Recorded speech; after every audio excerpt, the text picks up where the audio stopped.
Lengo kuu la semina hii ni kukumbushana, kama nilivyosema, wajibu wetu wanahabari katika kuzuia vitendo vya rushwa kuelekea uchaguzi mkuu Novemba 2025, ambapo wote tunaelewa tunaenda kuchagua madiwani, wabunge na rais wa Jamhuri ya Muungano wa Tanzania na bara.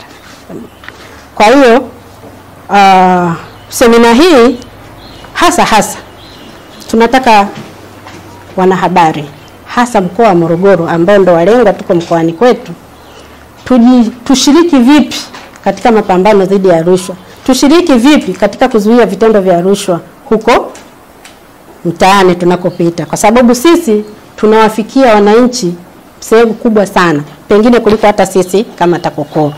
Kwa hiyo nyie wanahabari ambao mko karibu sana na wananchi, tunaamini kabisa kama mabalozi wetu mna nafasi kubwa sana ya kusikia au kuona vitendo vya rushwa vinavyoendelea huko kwenye harakati za kuelekea uchaguzi mkuu. Pia sisi kama wanahabari, sisi wenyewe tunatakiwa tuwe mstari wa mbele.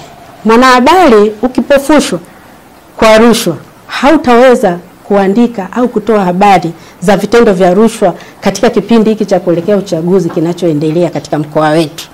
Tunatarajia kupata viongozi bora na sio bora viongozi. Viongozi bora watapatikana pale ambapo haki itatendeka.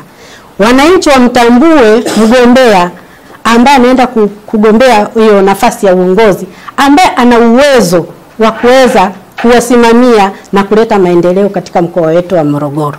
Lakini rushwa ikitembea, michezo michafu ikifanyika, watu wakirubuniwa kwa pesa, kwa vifaa, kwa nguo na nini, watu wanapofushwa macho, hata waandishi wa habari wanapofushwa macho, kalamu zitateleza. Hatutaweza kuandika na kutenda haki. Matokeo yake tutawapamba wasiopambika ambao hawafai, na tutawafukia wale ambao wanafaa. Kwa hiyo tunapoenda hapa ni kwamba sisi wanahabari tuna jukumu la kuhabarisha hizi sarakasi na rafu zinazotendeka huko.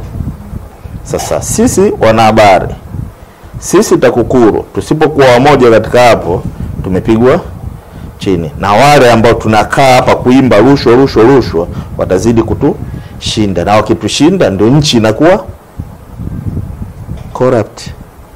Waandishi wa habari mnapaswa kuwa majasiri, waadilifu na wenye kujitoa mwanga. Kazi yenu kweli ni hatari. Unajua kuna kazi ambayo watu watazungumza hawaizungumzii katika uhatari wenu kama kazi yenu. Kwa mfano hapa tunapoenda katika uchaguzi, ina maana mtamzungumza mtu anayetaka uongozi, amewekeza, kama anatoa rushwa na maana katenga milioni yake labda 800